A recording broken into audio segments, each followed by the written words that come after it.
I alone racked up $55,000 in credit card debt that I was hiding from my husband. He knew nothing about it. I kept telling myself that I could figure it out, that I would find a way to pay for it. How are you going to hide $55,000 of debt from your husband? Can you imagine being $55,000 in credit card debt and your husband's like, hey, honey, let's go out to eat at that fancy restaurant. Hey, honey, let's go on a trip. And the whole time you're just holding it in that you have $55,000 in credit card debt. You got to tell your spouse so that they start making better financial decisions that are going to help you pay down that $55,000. You're just hurting yourself long term. I was embarrassed. I was ashamed. I couldn't believe that I let this happen again.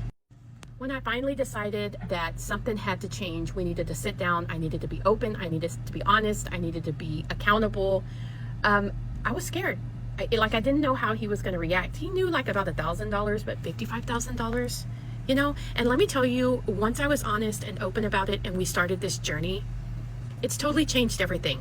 He's finally trusted me again. I think she got away with this because she started putting out more. My husband and I are currently in $47,849.39 of credit card debt. For those who haven't been that deep in credit card debt, with the average being around 22 to 24% APR on credit cards, they're looking at around $900 a month of interest being added to those credit cards. That would be the payment on 2 brand new cars. But instead, it's going to nothing. You guys know how much I hate our Apple credit card, and its days have come to an end. We started paying off the Apple credit card at the beginning of February, and that balance was $4,162.47, and we are now in the middle of April and we're paying it off.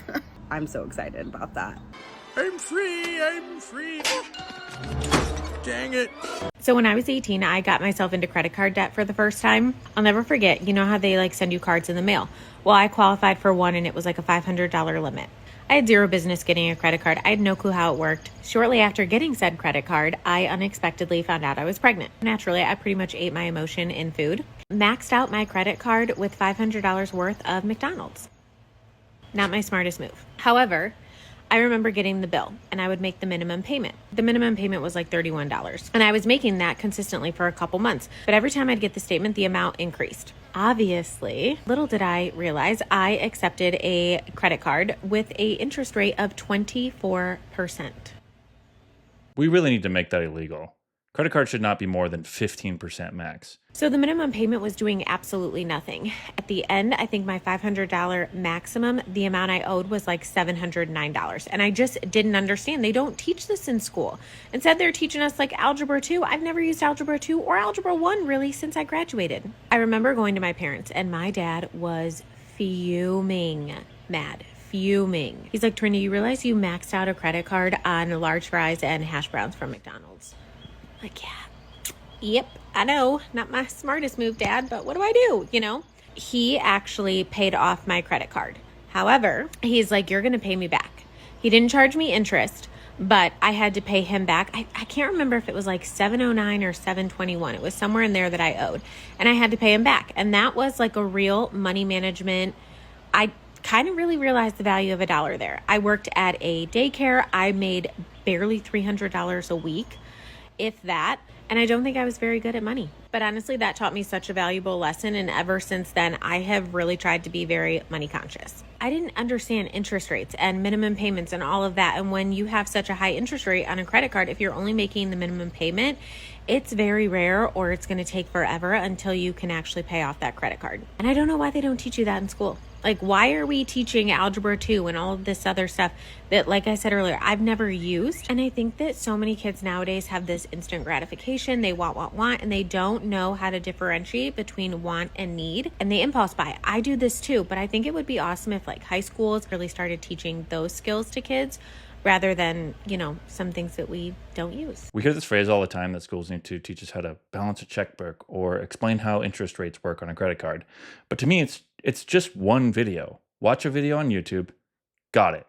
In 9th grade, have a personal finance class. Goes over the basics. In 12th grade, have one more for 1 quarter, advanced personal finance. There's just way more to learn in the areas of biology, chemistry, mathematics, world history. If you're in theater. Personal finance doesn't need to replace any of those topics. One of the traps I've seen people get into is spending on their credit card for things that they believe are an investment or on something that they consider an investment. This could be putting a deck on your house, putting in new floors, adding new carpet. It's very easy to get a high balance on a Home Depot credit card because most of the things that you're spending on at Home Depot are bigger projects, items, equipment, tools, materials, and then you're just going to justify the expense because you're adding value to your home. If you're not going to sell your home in the next year, then what you're really doing is you're just coping with your bad choices. Let me explain how we got here. In June of 2022, we had a good amount of savings and decided that our home that we've been living in for a couple years just needed some maintenance and some upgrades. You can see behind me, we live in like a very normal house, but there were some things like on the outside where our stucco was falling off, so we needed to have that repaired. We had our house painted, we upgraded our bathroom a little bit, and also decided to pay off my husband's private student loan because the interest is not great. And so we had plenty of savings and we decided to just drain those bad boys. We both had really stable jobs. We would be able to squirrel away some money over time and build back up our savings again. 2 weeks later, unexpectedly, I was laid off from my job.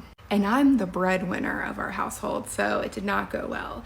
I was unemployed for about 7 months. Thank goodness I had social media to keep us afloat for a little bit, but here's the deal. We had to put a lot of stuff on credit card to be able to keep ourselves afloat. So anything that could go on a credit card went on a credit card. And that allowed my husband's income to pay for our mortgage, our car payments, our daycare, things like that. But everything else went on a credit card. We cut back as much as we could, but there's still a lot of expenses. We finally decided to do a debt consolidation loan, and it's about $65,000. And we're gonna try and pay it off. We did a 5-year loan plan, but we're gonna try and pay it off in the next 2 years if I can finally get that OnlyFans account going. I'm in. I'm just kidding. I'm not going to do OnlyFans, but that's our goal. Our kids gets out of daycare this year. We've spent $36,000 a year on daycare. So one of them graduates this year. The other one goes to VPK. So that'll save us a little bit of money. There's such a massive divide between the upper middle class and the lower middle class. There's people watching this right now that can't ever fathom spending $3,000 a month in daycare. I know people who were spending $3,000 a month in fast food.